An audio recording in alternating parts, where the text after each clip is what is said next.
Hello everyone, তোমাদের সকলকে এডুসলভ হাবে স্বাগত। আজ আমরা পঞ্চম শ্রেণীর রায় মার্টিনের পরিবেশের আমরা প্রশ্ন উত্তর করব। ঠিক আছে, পরিবেশের কোনটার না প্রথম স্কুলের। আমাদের প্রথম স্কুলটা কি আছে না প্রথম স্কুলটা আছে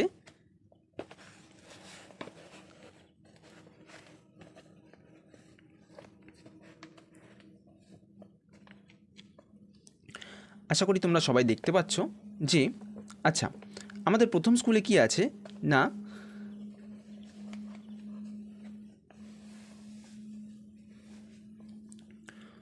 প্রথম স্কুলে দেখো প্রথম প্রশ্নটা কি বলেছে।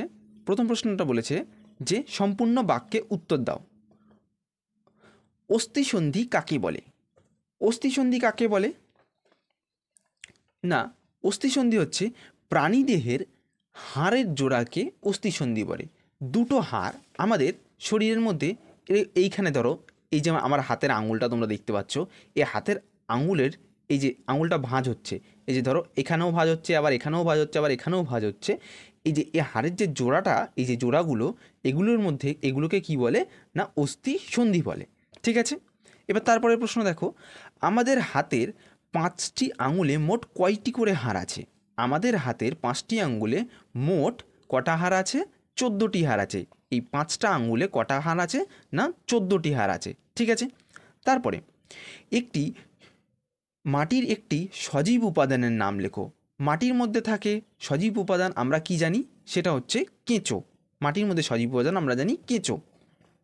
ঠিক আছে, এবার তারপরে প্রশ্ন যে পশ্চিমবঙ্গের কোন জেলায় চা চাষ বেশি হয়? পশ্চিমবঙ্গের কোন জেলায় সবথেকে বেশি চা চাষ হয়? দার্জিলিং জেলায়। ঠিক আছে, কোন খাদ্যে বেশি পরিমাণে ক্যালসিয়াম পাওয়া যায়? কোন খাদ্যে বেশি পরিমাণে ক্যালসিয়াম পাওয়া যায়? দুধ বা দুগ্ধ জাতীয় খাবারে ক্যালসিয়ামের পরিমাণ বেশি পাওয়া যায়। আচ্ছা, তারপরে কি বলেছে? শূন্যস্থান পূরণ করতে বলেছে। কি বলেছে? মানবদেহের সবচেয়ে বড় অস্থির নাম কি? মানবদেহের সবথেকে বড় অস্থির নাম হচ্ছে ফিমার। ঠিক আছে, তারপরে বলেছে ড্যাশ এর জন্য মানুষের ত্বকের রং কালো হয়। কিসের জন্য মানুষের ত্বকের রং কালো হয়? মেলানিনের জন্য। মেলানিন কথার অর্থ হলো এই যে মেলানিন জিনিসটা রয়েছে সেইটা আমাদেরকে সূর্যের আলো সূর্যের যে আলট্রাভায়োলেট রশ্মি আছে সেটার হাত থেকে রক্ষা করে। ঠিক আছে, তারপরে দুধে ড্যাশ দিলে ছানা কেটে যায়। দুধে কি দিলে ছানা কেটে যায়? দুধে লেবুর রস দিলে ছানা কেটে যায়। ঠিক আছে, তাহলে উত্তর হবে কি না লেবুর রস দিলে ছানা কেটে যায়। তারপরে চারটা কি বলেছে? ড্যাশ যন্ত্রের সাহায্যে আমরা হৃদস্পন্দন শুনতে পাই। তাহলে কি হবে না স্টেথোস্কোপের সাহায্যে। তোমরা দেখতে পাও ডাক্তাররা গলার মধ্যে ঝুলিয়ে রাখে সবসময় একটা পাইপের নলের মতন, যেটা দুটো দিয়ে আবার কানের মধ্যে যায়, দিয়ে একটা বুকের মধ্যে ঠেকায়, সেটাকে বলে স্টেথোস্কোপ।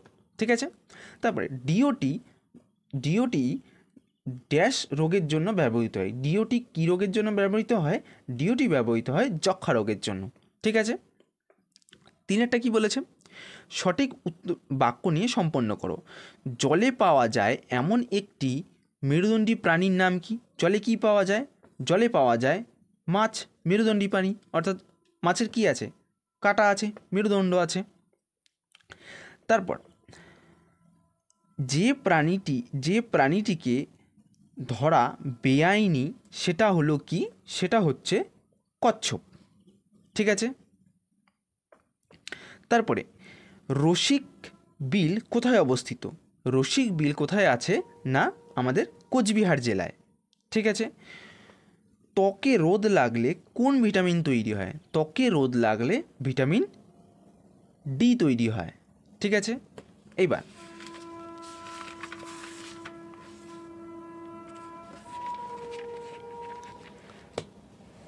তারপরে যে তোমাদের এখানে দেখতে পাচ্ছ যে বড় প্রশ্ন রয়েছে, যে বড় প্রশ্ন বলতে অর্থাৎ 2 নম্বরের প্রশ্ন রয়েছে, এই প্রশ্নগুলোকে আমি স্লাইডের মধ্যে দেখাবো। ঠিক আছে, তাহলে চলো আমরা স্লাইডের মধ্যে প্রশ্ন উত্তরগুলো করি। তাহলে চলো স্লাইডের বাকি প্রশ্নগুলো আমরা শুরু করি। আমাদের প্রথম প্রশ্ন কি দিয়েছিল? ফুসফুসে যক্ষা রোগ হলে কী কী লক্ষণ দেখা যায়? ফুসফুসে যক্ষা রোগ হলে কী কী হয় না দীর্ঘদিন ধরে কাশি হয়, প্রায় 3 সপ্তাহ বা তার বেশি হয়। কাশির সাথে সাথে কি হয়? রক্ত বা কফ বেরোয়, তারপরে কি হয় না, ওজন কমে যায় শরীরের, রাতে ঘাম হয়, ক্লান্তি আর দুর্বল অনুভব হয়, আর কি হয় না, ক্ষুধামন্দ হয়। ঠিক আছে, এগুলো হচ্ছে ফুসফুসে যক্ষা রোগ হলে এইসব হয়, এইসব লক্ষণ দেখতে পাওয়া যায়। এবার তারপরে প্রশ্ন কি বলেছে, বাড়িতে ওআরএস কীভাবে তৈরি করবে?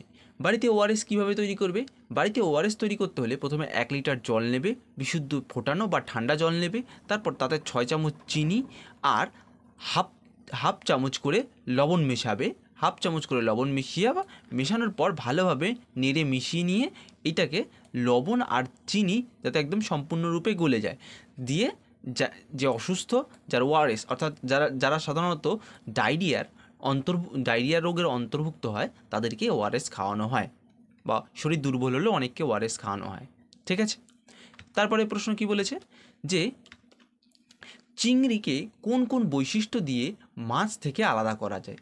চিংড়িকে কোন কোন বৈশিষ্ট্য দিয়ে আলাদা করা যায় না, দেহের কাঠামো দিয়ে, কঙ্কাল দিয়ে, শ্বাস প্রশ্বাস দিয়ে, আর হচ্ছে চলন প্রক্রিয়া দিয়ে। আমরা কীভাবে বুঝবো? চিংড়ির দেহকে 3 ভাগে বিভক্ত। চিংড়ির দেহ কয় ভাগে বিভক্ত? চিংড়ির দেহ হচ্ছে 3 ভাগে বিভক্ত। যেমন আচ্ছা আমরা দেখে নিই তাহলে। আর মাছের দেহ ক ভাগে বিভক্ত? মাছের দেহ হচ্ছে 2 ভাগে বিভক্ত, দেহ আর মাথা। ঠিক আছে, যেমন আমরা দেখি যে এই যে মাছ হচ্ছে তোমার 2টো ভাগে, একটা হচ্ছে মাথা আর হচ্ছে বাকিটা হচ্ছে কি, এই বাকিটা হচ্ছে তার দেহ। তাহলে মাছের কটা অংশ? মাছের হচ্ছে এই 2টো অংশ। ঠিক আছে, আর চিংড়ি মাছের কটা অংশ আছে?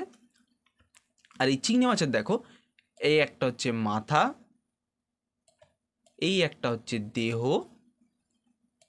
আবার এই একটা হচ্ছে লেজ। ঠিক আছে, আচ্ছা তারপরে কি বলেছে?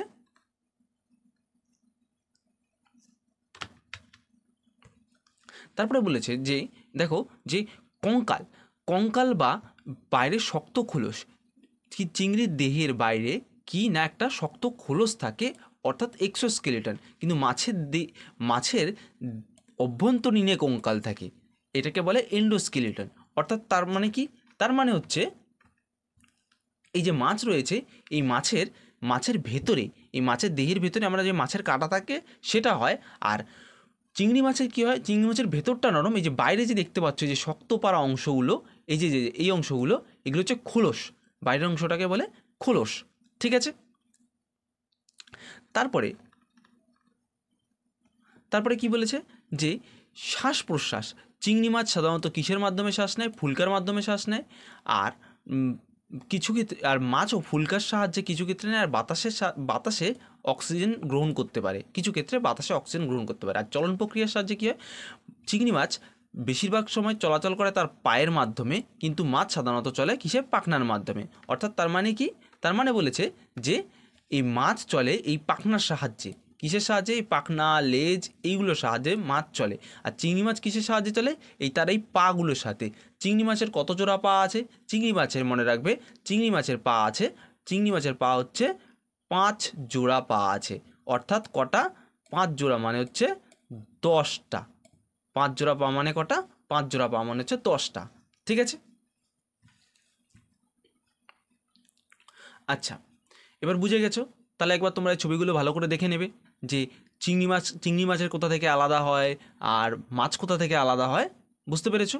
আর অথবা তোমরা এই প্রশ্নটা একবারেই লিখতে পারো যে চিংড়ি মাছ থেকে আলাদা করা যায় শেলের উপস্থিতিতে, 5 জোড়া পা আছে, বা লেজ বাঁকানোর মাধ্যমে।